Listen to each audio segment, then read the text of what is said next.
petite routine simple en 5 points qui va faire du bien à beaucoup de personnes qui sont en surpoids, en obésité et qui recherchent désespérément la solution pour retrouver une silhouette. Tout passe par votre routine. Quand on veut réussir n'importe quoi dans la vie, on doit mettre en place une routine qui nous aide à arriver au résultat qu'on veut obtenir. Et pour votre projet de perte de poids, vous devez avoir une routine. Dans votre routine, premièrement, je vais partager 5 points avec toi. Le premier point, c'est que tu dois intégrer les infusions d'épices dans ton quotidien.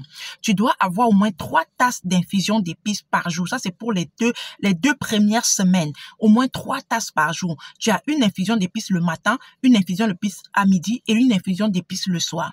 Deuxièmement, tu dois enlever complètement pour les 2 premières semaines les aliments dérivés du blé. J'en dis le spaghetti, les nouilles, les pâtes, les burgers, j'ai envie de dire les burgers, on appelle ça les pizzas, les gâteaux, les beignets. Tu dois enlever ça de ton quotidien.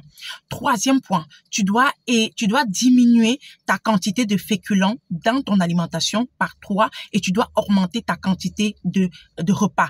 Quand on dit complément, on dit féculent, c'est un complément. Ça veut dire que ça vient en complément du repas. Donc, si tu manges la banane avec le légume, sache que le légume, c'est le repas et puis le complément, c'est la banane. Si tu manges la banane avec ta sauce, je sais pas moi, ta sauce, tu manges ton couscous avec ta sauce gombo, sache que la sauce gombo là, c'est le repas et puis le couscous là, c'est le complément. Tu divises le couscous là par 3. Si tu avais l'habitude de manger, la portion que tu mangeais là, tu divises par 3.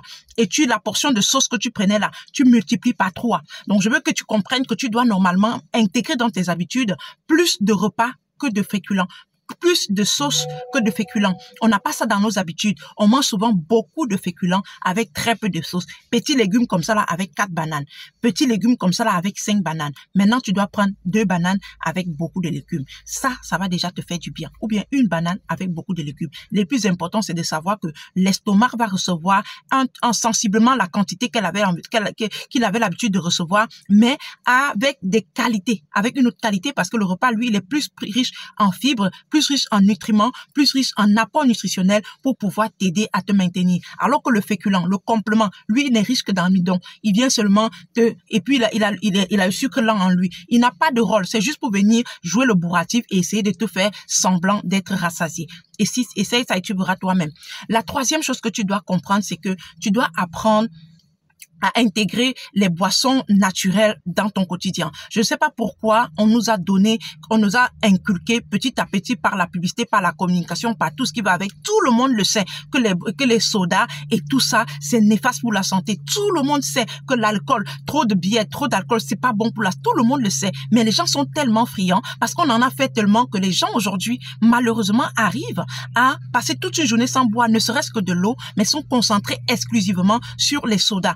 J'ai acheté ma bouteille. Ça dit qu'à chaque fois qu'elle achète son repas, qu'elle prévoit de manger, elle prévoit déjà une bouteille de soda. C'est rester dans ses habitudes. Tant que tu n'enlèves pas ces styles d'habitude et que tu remplaces par des habitudes beaucoup plus saines, ça dit que tu vas mettre des smoothies, des jus de fruits, des jus naturels pressés, des choses comme ça dans ton quotidien.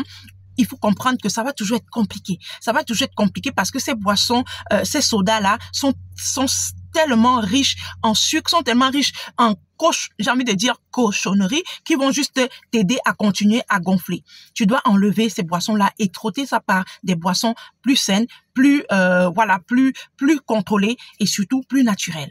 Voilà un tout petit peu. Et la dernière chose, 5e chose, c'est que tu dois apprendre à respecter les intervalles entre tes repas. Il faut savoir qu'entre le petit déjeuner et le déjeuner, tu dois observer 6 heures de temps. 6 heures de temps entre le petit déjeuner et le déjeuner. Tu dois observer 6 heures de temps entre le déjeuner et le dîner. Et tu dois observer 12 heures de temps entre le dîner et le prochain petit déjeuner. Pour la simple raison que pendant ce laps de temps, 6 heures, 12 heures, le corps a le temps de se reposer, le corps a le temps de digérer, le corps a le temps d'évacuer les déchets, le corps a le temps de se régénérer.